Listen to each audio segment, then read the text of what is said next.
souhaité rencontrer effectivement les demandeurs d'emploi, ou du moins le collectif qui s'est créé et qui est à la mairie depuis quelque temps, pour connaître leurs préoccupations. Alors bien sûr parler de l'emploi et de ce que moi je peux dire en matière de projection, c'est-à-dire comment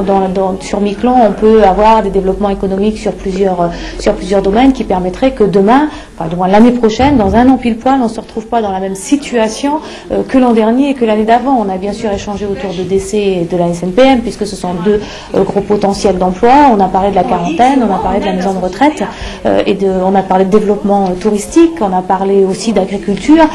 et d'élevage,